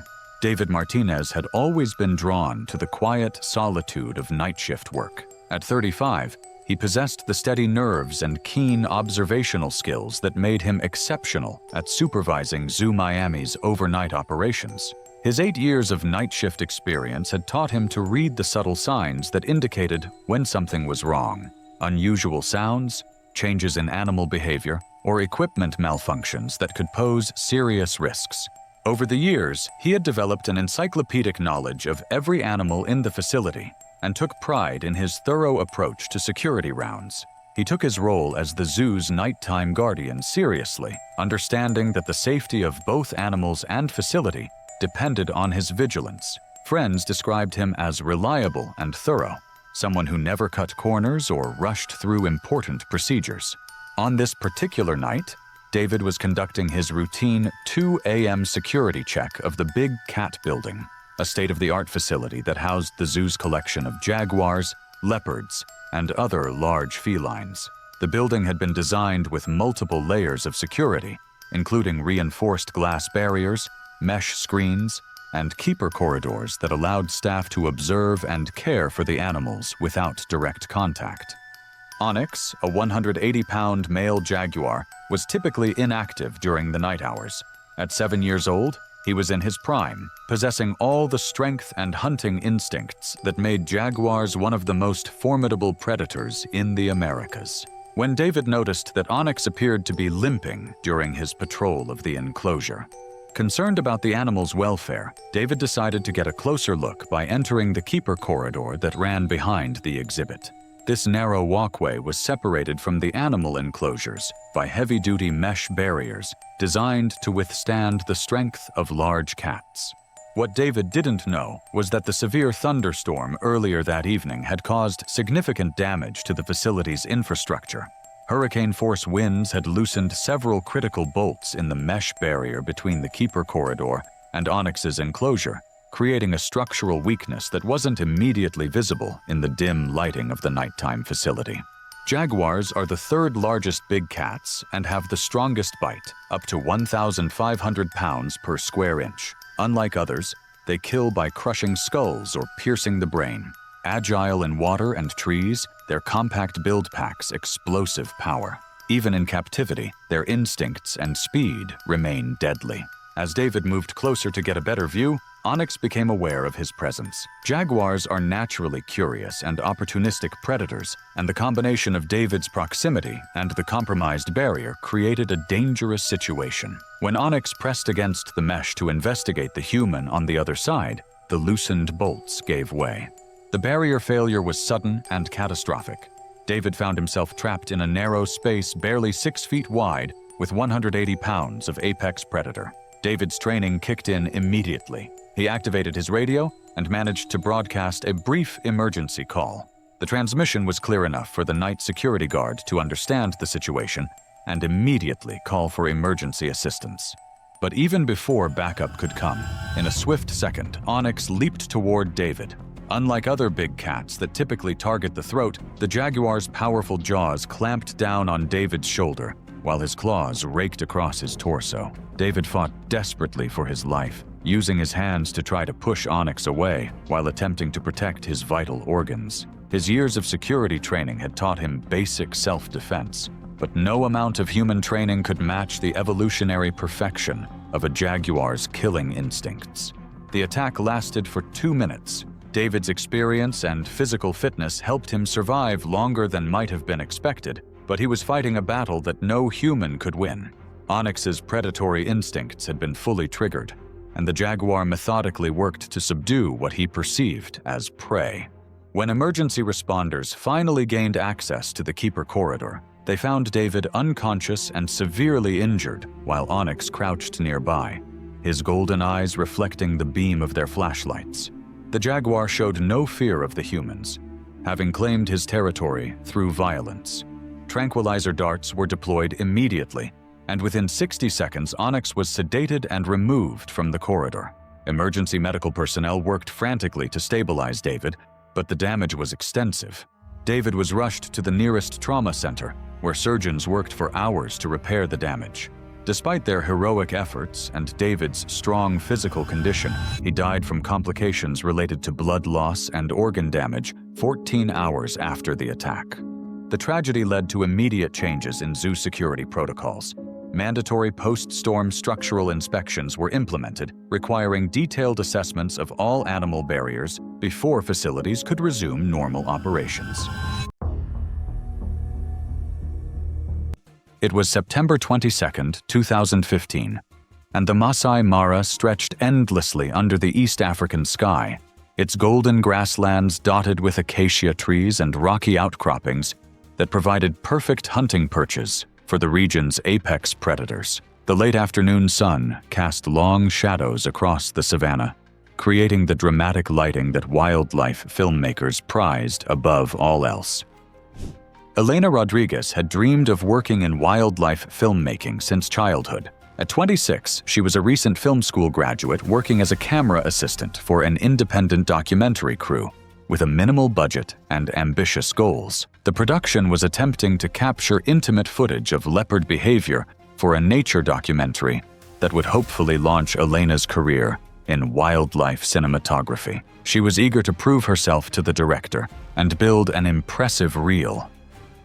The film crew consisted of just 4 people: the director, a sound technician, Elena, and a local guide who doubled as their safety coordinator.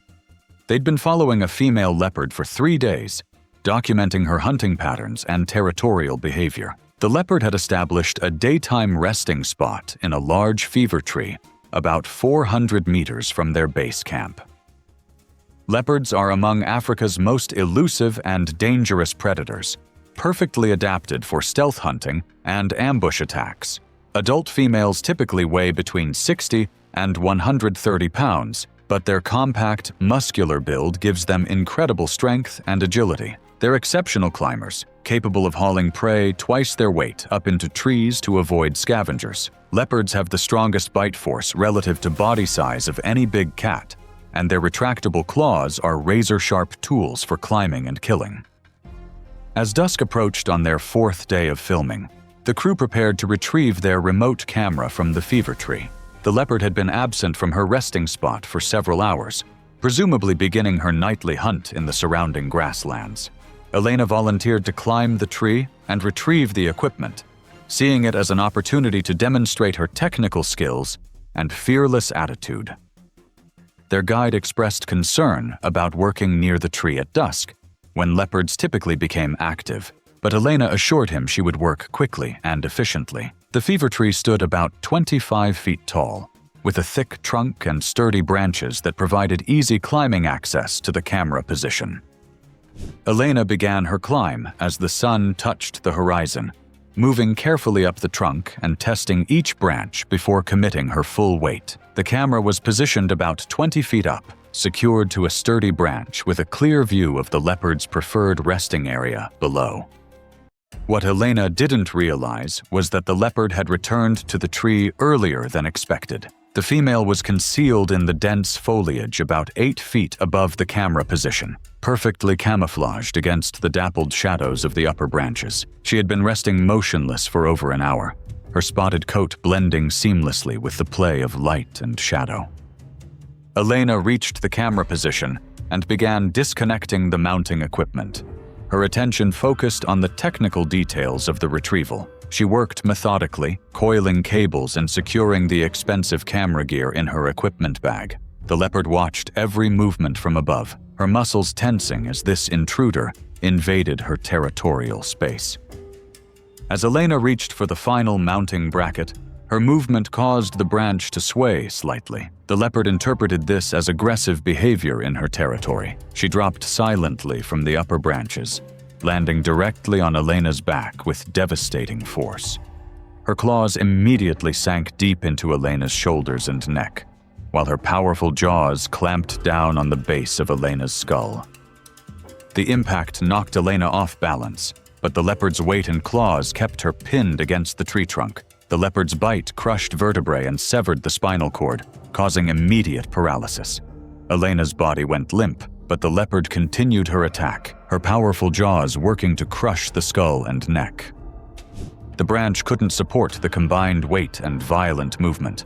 It snapped with a sharp crack, sending both Elena and the leopard plummeting 20 feet to the ground below. They hit the rocky soil with tremendous force, but the leopard's natural agility allowed her to land in a controlled position, while Elena struck the ground headfirst.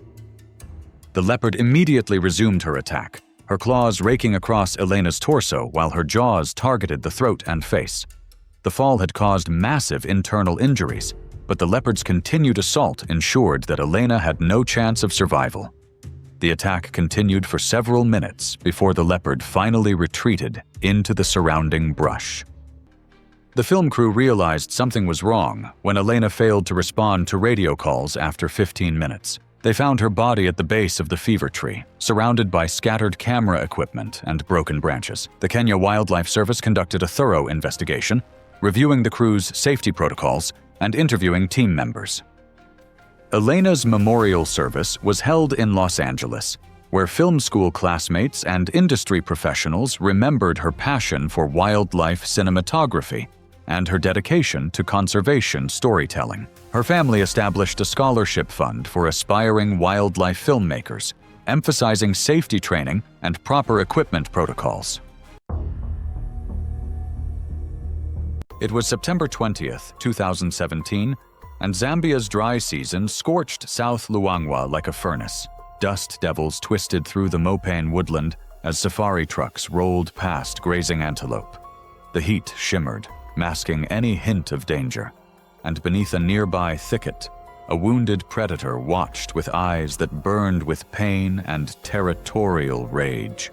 Samuel Petros, 44, was a respected safari guide born near Mfuwe, just outside South Luangwa National Park, where he had spent over 20 years leading researchers and tourists through its remotest terrain.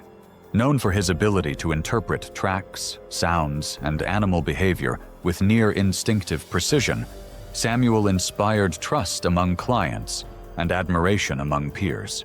But behind that calm confidence was a growing tendency to dismiss caution, taking less used routes, shrugging off newer safety protocols. As the sole provider for 3 children and an extended household, Samuel carried more than the weight of a steering wheel. Every trip funded school fees, maize, and medicine.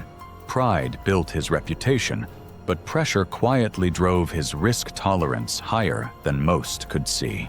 That morning's group was a mixed expedition: 2 vehicles, 6 guests, and 1 volunteer assistant. In Samuel's vehicle rode a 55-year-old retired biology teacher from Oregon, fulfilling a lifelong dream to study African ecosystems, her notebook already thick with notes.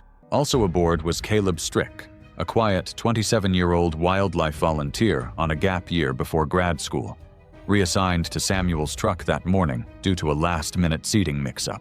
From the rear bench, Caleb focused intently on documenting antelope behavior, his camera always ready. What they didn't fully grasp that day was the lethal nature of the predator lurking nearby. African lions are apex predators capable of taking down prey weighing over 1,000 pounds. A male lion's bite force exceeds 650 pounds per square inch, while their massive paws, equipped with retractable claws up to 1.5 inches long, can deliver bone-crushing blows. Most critically, wounded or displaced lions exhibit unpredictable aggression patterns, their territorial instincts heightened by stress and pain. Around midday, Samuel parked beneath a sparse line of mopane trees, angling the vehicle for a better view of a nearby impala herd. The engine stayed on as the heat bore down. He had pulled in closer than usual for clearer photos, focusing on the antelope and missing the subtle signs under the brush: drag marks, faint paw prints, evidence of a wounded lion passing through. Unseen by the group, a dominant male had recently been forced out of his pride after a violent fight. Injured and displaced, he stayed near water but avoided main trails. This phase, wounded, unpredictable, and hyper-alert, was when lions were most dangerous. As Samuel pointed out antelope features for Laurel's notes, a gust of wind knocked Caleb's field bag off the rear bench. The young volunteer stepped out to grab it. Samuel saw him move and hissed a sharp warning, telling him to stay low and get back in the vehicle immediately. But it was too late. The sudden upright motion near cover triggered the lion's defensive instincts. The lion burst from the brush in a blur of muscle and dust. It covered the ground in seconds, hitting Caleb at the hip and dragging him down before he could react. The animal's momentum pulled him into the brush, out of sight. Samuel moved fast, grabbing the flare gun and ordering everyone to remain completely still. But then the lion came back, no longer hunting, but guarding. The second charge was straight at Samuel. He had just risen when the lion slammed into him, knocking him into the rear tire. The flare gun dropped. Samuel fought to shield his head, but the lion clamped its jaws around his neck. In panic, Laurel Boone stood and waved toward the second vehicle down the trail. The lion turned instantly. It jumped into the truck's open side, tackling her between the benches. She tried to back away, but there was nowhere to go. Her screams were brief. Blood hit the canvas roof and windshield in long streaks. The remaining 3 tourists, 2 British researchers and a local NGO worker, threw themselves under seats and behind doors, their terror-stricken faces pressed against the vehicle's floor. One managed to radio the second vehicle through trembling fingers, his voice barely coherent as he described the carnage unfolding around them. The second crew arrived within minutes, horn blaring and engine revving in an attempt to drive the lion away. The massive predator stalked in a wide arc around both vehicles, its mane matted with blood, before finally slinking back into the Mopane woodland. All 3 victims were beyond help by the time the rescue team reached them. Samuel's chest had been crushed by the lion's initial impact. Caleb's body lay partially hidden in the bush, his neck broken by the predator's powerful jaws. Laurel had bled out almost instantly from catastrophic injuries to her throat and upper torso. The authority officers who investigated the scene later confirmed that the lion was known to local trackers. It had been involved in a recent territorial clash with a younger male and showed clear signs of stress-related aggression. The attack was classified as reactive and territorial rather than predatory. The lion had been defending what it perceived as its recovery space, rather than hunting for food. In the aftermath, South Luangwa National Park implemented new safety protocols requiring greater distances from shaded thickets during high heat hours when stressed animals seek shelter. Volunteer positions were no longer rotated without direct guide approval and additional safety briefings. Caleb's parents requested that his field journals be donated to a conservation nonprofit, ensuring his passion for wildlife would continue to educate others. Laurel's family established a small education fund for African biology students, honoring her lifelong dedication to understanding the natural world. As for Samuel, his body was returned to Mumfue and buried in a quiet ceremony attended by fellow guides and family. For all his knowledge and instincts, the bush he loved offered no exceptions, not even for those who knew it best. It was March 13th, 2018, the dying breath of Kruger's rainy season, when golden grass grew tall enough to conceal predators. The air was heavy and still, as a rented white Toyota Hilux idled at a remote turnout near the Sabi River, its rear doors slightly open. In the suffocating heat, predators waited with infinite patience. Mike Delano was a 46-year-old contractor from Colorado who had planned this trip as an escape from his high-stress job.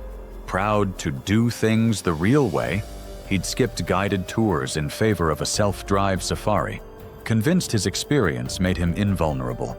His wife Grace had coordinated the travel details while their children, 14-year-old Aaron and 16-year-old Zach, spent the drive absorbed in their phones, documenting their African adventure for friends back home.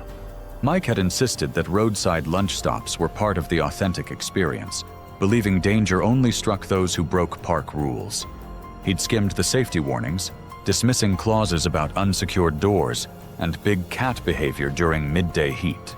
In his mind, staying inside the vehicle guaranteed safety. He was so oblivious of the lethal efficiency of the predators stalking his family. African lionesses are perfectly evolved killing machines, weighing up to 280 pounds with bite forces exceeding 650 pounds per square inch. Their retractable claws, over 2 inches long, can disembowel prey with a single swipe. Most critically, lions are ambush predators capable of explosive bursts of speed, covering 50 feet in under 3 seconds when attacking from concealment. Near the brush line, less than 20 feet from their truck, 2 lionesses had been watching for nearly 10 minutes. Flattened against the earth, their tawny coats perfectly camouflaged against the golden grass, they remained virtually invisible while studying this potential prey. Lions are patient hunters, capable of remaining motionless for hours before striking with devastating precision. The mistake was seemingly insignificant, but absolutely fatal. To combat the stifling heat, the family had left their rear doors slightly ajar while unpacking lunch. Erin shifted restlessly in the back seat, reaching for snacks and peering out windows at the deceptively peaceful landscape. When she leaned over to grab a bag of chips from the floor, her weight pushed the left door open wider with a soft, metallic click. That tiny sound triggered millions of years of predatory instinct. In an explosive blur of muscle and fury, the larger lioness launched from the grass and was inside the cabin before human reflexes could respond.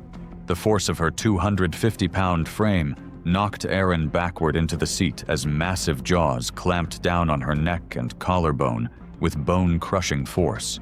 Her scream was cut short as the lioness's 4-inch canine teeth severed her carotid artery instantly. Mike spun around, desperately grabbing his daughter's arm and pulling with all his strength. But human muscle was no match for a predator designed to drag down 1,000-pound buffalo. As he tried to shield Erin, the lioness swiped at him with claws that tore through flesh like razors before sinking her teeth into his throat. His struggles weakened rapidly as blood poured from the massive wound. Grace shrieked in terror, throwing her full weight against the door to wedge it partially closed. Blood pooled in the footwell of the confined space. Zach, paralyzed by shock, pulled himself into the front seat and frantically locked both doors while Grace fumbled for the radio, her screams for help echoing across the empty savannah. The lioness retreated after several minutes of feeding, leaving both victims motionless in pools of their own blood. Erin had died instantly from cervical trauma, her young life snuffed out in seconds. Mike bled out within minutes from his torn carotid artery, his final moments spent watching his daughter die. When park rangers arrived 30 minutes later, they found the vehicle still idling, windows fogged with condensation and blood. Zach sat catatonic in the driver's seat while Grace slumped forward in the passenger seat, whispering her daughter's name in endless repetition. Wildlife officials later tracked the responsible lioness, but chose not to euthanize her, determining it was a situational attack triggered by perceived vulnerability and easy access rather than aberrant behavior. The lioness had simply acted according to her nature when presented with an opportunity. Kruger's park administration used the Delano tragedy to reinforce warnings about door security and predator proximity. New regulations mandated that all vehicle openings remain sealed during stops, with hefty fines for violations. The family's rental company installed automatic door locks on all safari vehicles. At a small service in Cape Town, the Delanos remains were cremated together and returned to Michigan in a single urn. The lesson that even brief carelessness in predator country can end a life is one that regulations alone may never fully prevent. If these shocking big cat encounters left you stunned, click the next video now to dive deeper into the world's most dangerous predator attacks.